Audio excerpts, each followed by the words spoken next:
Venezuela کے گرفتار صدر اور اہلیہ نے امریکی الزامات رد کر دیے۔ نکولس مادورو کا نیو یارک کی عدالت میں صحت جرم سے انکار۔ فرد جرم میں منشیات کی اسمگلنگ، دہشت گردی کی سازش، ہتھیاروں اور تباکن آلات کی ملکیت کے الزامات شامل۔ مادورو نے عدالت میں کہا کہ وہ مغوی صدر ہیں۔ عدالت کا مادورو کو 17 مارچ کو دوبارہ پیش کرنے کا حکم۔ دونوں کو دوبارہ بروکلین جیل بھیج دیا گیا۔ سماعت کے دوران عدالت کے باہر شہریوں کا احتجاج، مادورو کی رہائی کا مطالبہ۔ وینزویلا میں امریکی فوجی کارروائی، یو این چارٹر کی خلاف ورزی قرار۔ امریکی حملے پر سلامتی کونسل کا ہنگامی اجلاس۔ سیکرٹری جنرل اقوام متحدہ کا وینزویلا کی صورتحال پر اظہار تشویش۔ کہا امریکہ نے وینزویلا میں عالمی قوانین کا احترام نہیں کیا۔ کسی ریاست کی سالمیت یا خود مختاری کے خلاف طاقت کے استعمال پر پابندی ہے۔ ریاستوں کی خود مختاری، علاقائی استحکام کے اصولوں کا احترام لازم ہے۔ وینزویلا میں عدم استحکام پھیلنے اور خطے کے متاثر ہونے کا خدشہ ہے۔ چینی نمائندے کی امریکی کارروائی کی مذمت۔ کہا امریکہ نے وینزویلا کے صدر کو زبردستی گرفتار کیا۔ امریکہ کو وینزویلا کا انتظام نہیں سنبھالنا چاہیے۔ روسی نمائندے نے صدر مادورو اور اہلیہ کی رہائی کا مطالبہ کر دیا۔ بولے وینزویلا میں امریکی کارروائی عالمی قوانین کی خلاف ورزی ہے۔ امریکی نمائندے نے کہا صدر وینزویلا اور ان کی اہلیہ پر سنگین الزامات ہیں۔ وینزویلا کی صورتحال کئی سال سے خطے کے لیے خطرہ تھی۔ پاکستان کا وینزویلا کی صورتحال پر گہری تشویش کا اظہار۔ وینزویلا میں کارروائیوں کو عالمی امن کے لیے خطرہ قرار دے دیا۔ پاکستان کے قائم مقام مستقل مندوب عثمان جدون نے سلامتی کونسل اجلاس سے خطاب میں کہا دنیا پہلے ہی متعدد بحرانوں کا شکار ہے۔ بڑھتی ہوئی کشیدگی عالمی امن کے لیے نئے خطرات کو جنم دے سکتی ہے۔ سیاسی اختلافات کا واحد حل مکالمہ اور سفارتکاری ہے۔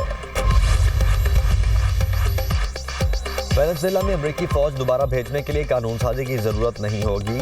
امریکہ وینزویلا کے ساتھ حالت جنگ میں نہیں۔ ہماری جنگ منشیات کے عادی افراد کے خلاف ہے۔ صدر ڈونلڈ ٹرمپ کہتے ہیں کہ وینزویلا میں اگلے 30 دنوں کے دوران نئے الیکشن نہیں ہوں گے۔ ڈیلسی روڈریگز امریکی حکام کے ساتھ رابطے میں ہیں۔ انرجی سیکٹر کی بحالی میں وینزویلا کی تیل کمپنیز کی مدد کر سکتے ہیں۔ 18 ماہ سے کم وقت میں انرجی سیکٹر کی بحالی ہو سکتی ہے۔ ڈیلسی روڈریگز نے قائم مقام صدر وینزویلا کی حیثیت سے حلف اٹھا لیا۔ امریکہ کو مل کر کام کرنے کی دعوت۔ کہا وینزویلا بیرونی خطرات کے بغیر رہنا چاہتا ہے۔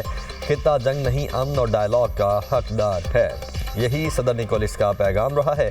نکولس مادورو کے بیٹے کا قائم مقام صدر کی غیر مشروط حمایت کا اعلان۔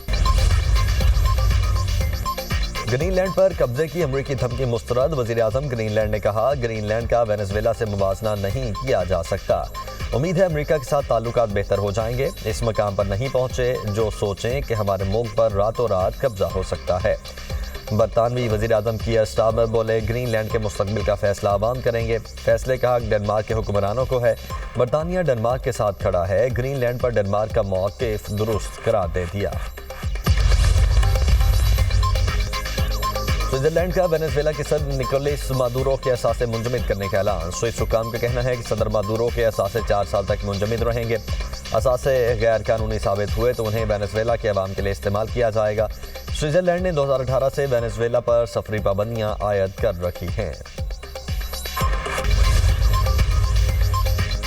ملک کے مختلف شہروں میں دھند کے ڈیرے، حد نگاہ کم ہونے سے موٹر وے اور قومی شاہراہوں پر ٹریفک کی روانی متاثر۔ دھند کے باعث موٹر وے M1 پشاور سے برہان تک بند، M2 لاہور سے کوٹ مومن، M3 لاہور سے ملتان تک بند، M4 پر پنڈی بھٹیاں سے ملتان تک نو انٹری کا بورڈ آویزاں۔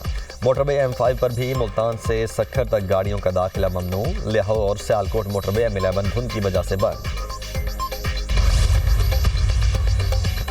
کراچی کے علاقے پاک کالونی میں پولیس اور ڈاکوؤں میں مبینہ مقابلہ۔ 3 ڈاکو انجام کو پہنچ گئے۔ فائرنگ کے تبادلے کے بعد 3 ڈاکوؤں کو شدید زخمی حالت میں گرفتار کیا گیا۔ ہاسپٹل لے جاتے ہوئے تینوں ڈاکو ہلاک ہو گئے۔ اسلحہ، چھینے ہوئے موبائل فون اور نقدی برآمد۔ پولیس اہلکار بلٹ پروف جیکٹ کی وجہ سے محفوظ رہے۔ ادھر بہاڑی میں بھی مبینہ پولیس مقابلہ، 2 ڈاکو مارے گئے۔ شناخت انور خان اور تہذیب احسن کے نام سے ہوئی۔ کراچی میں بارود سے بھرے ٹرک کے ذریعے دہشت گردی کا بڑا منصوبہ ناکام۔ مقدمہ درج، CTD کی کارروائی میں 3 دہشت گرد گرفتار۔ 2000 کلو سے زائد بارودی مواد برآمد۔ ایڈیشنل IG ذوالفقار لارق اور DIG غلام اظفر مہیسر کی پریس کانفرنس۔ کہا کئی دنوں کی محنت کے بعد ایک دہشت گرد کو گرفتار کیا گیا۔ تفتیش کے دوران مزید 2 دہشت گردوں کو پکڑا گیا۔ دہشت گرد کراچی میں سویلین اہداف کو نشانہ بنانے کی منصوبہ بندی کر رہے تھے۔ دہشت گردوں نے شہر سے دور ایک مکان کرائے پر لے رکھا تھا۔ کارروائی کے دوران 30 سے زائد پلاسٹک ڈرمز اور 5 دھاتی گیس سلنڈرز میں بارودی مواد برآمد کیا گیا۔ ابتدائی تحقیقات کے مطابق دھماکہ خیز مواد افغانستان سے بلوچستان کے راستے کراچی لایا گیا۔ نیٹ ورک کو ہمسایہ ملکوں سے آپریٹ کیا جا رہا تھا۔ دہشت گردوں کے تانے بانے بشیر زیب، مجید بریگیڈ اور فتنہ الہندوستان سے ملتے ہیں۔ گرفتار دہشت گردوں کی نشاندہی پر چھاپہ مار کارروائیاں، خواتین سمیت متعدد افراد کو حراست میں لے لیا گیا۔ مافیا ٹینکر 3035 کے چکر میں اپنے خرچے کے چکر کے اندر دیکھو معصوم کی جان تو نہیں آئے گی، ٹینکر جانے میں وہ واپس ہی آ جائے گا، بندہ بھی آ جائے گا، میرا بیٹا نہیں آئے گا۔ اب کون انصاف دے گا؟ پیسے لے کے چھوڑ دے گی۔ کراچی میں ہیوی ٹریفک نے ایک اور جان لے لی۔ منگو پیر غریب آباد میں گلی میں کھیلتے 7 سالہ بچے کو واٹر ٹینکر نے روند ڈالا۔ پولیس نے ڈرائیور کو گرفتار کر کے ٹینکر بھی ضبط کر لیا۔ بچے عارف کا والد غم سے نڈھال۔ گفتگو کرتے ہوئے کہا واٹر ٹینکر گلی میں پانی ڈال کر واپس جا رہا تھا، پیچھے جاتے ہوئے واٹر ٹینکر نے بچے کو کچل دیا۔ واٹر ٹینکر کے ڈرائیور نے ہینڈز فری لگائی ہوئی تھی۔ لوگوں نے شور کر کے ٹینکر ڈرائیور کو آواز دے کر روکنے کی کوشش کی، ڈرائیور نے لوگوں کی آواز نہیں سنی۔ کراچی میں چند روز کے دوران ٹریفک حادثات میں 5 بچوں سمیت 19 افراد جان گنوا چکے۔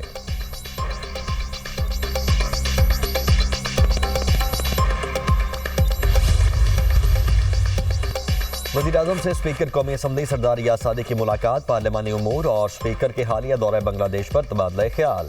اسپیکر نے بھارتی وزیر خارجہ جے شنکر سے ملاقات پر وزیراعظم کو اعتماد میں لیا۔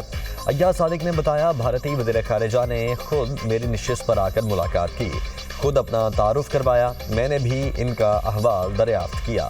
بھارتی وزیر خارجہ سے غیر رسمی ملاقات کے دوران محتاط رویہ اختیار کیا۔ سردار ریاض صادق کا بڑا انکشاف، کہا بھارتی وفد نے مجھے خالدہ ضیاء کے جنازے میں شرکت سے زبردستی روکنے کی کوشش کی۔ پاکستان، مالدیپ، نیپال، بھوٹان کے وفود کو ایک بس میں جنازہ گاہ لایا گیا۔ بس میں سوار ہوا تو بھارتی وزیر خارجہ جے شنکر اور ہائی کمشنر فرنٹ سیٹ پر بیٹھے تھے۔ بس جنازگاہ پہنچی تو بھارتی ہائی کمشنر بس کے دروازے پر کھڑے ہو گئے، نیچے اترنے لگا تو بولے آپ مت جائیں، نیچے رش ہے، آپ کو خطرہ ہے۔ ان سے کہا دروازہ کھولیں، آیا ہی جنازے میں شرکت کے لیے ہوں۔ دروازہ نہیں کھولا تو غصے سے بولا دروازہ کھولو۔ اس نے دروازہ کھولا تو نیپال اور مالدیپ کے وفود کو ساتھ لے کر نیچے اتر گیا۔ بھارتی ہائی کمشنر کی پوری کوشش تھی نماز جنازہ نہ پڑھ سکوں اور یہ اسے ایشو بنا سکیں۔ بھارتی وفد پوری تیاری کے ساتھ منصوبہ بندی کے تحت وہاں آیا تھا۔ پاکستان اور چین کا دہشت گردی کے خلاف زیرو ٹالرنس پالیسی اور سیکیورٹی تعاون مزید بڑھانے پر اتفاق، خود مختاری، علاقائی سالمیت اور دہشت گردی کے خلاف جنگ میں بھرپور تعاون کا اعلان۔ جنوبی ایشیا میں امن یک طرفہ اقدامات کی مخالفت، تنازعات کے حل پر زور، مسئلہ کشمیر کے پرامن حل کے لیے اقوام متحدہ قراردادوں کی اہمیت پر اتفاق۔ بیجنگ میں چینی وزیر خارجہ اور اسحاق ڈار کی مشترکہ صدارت میں 7ویں پاک چین اسٹریٹجک ڈائیلاگ کے بعد مشترکہ اعلامیہ جاری۔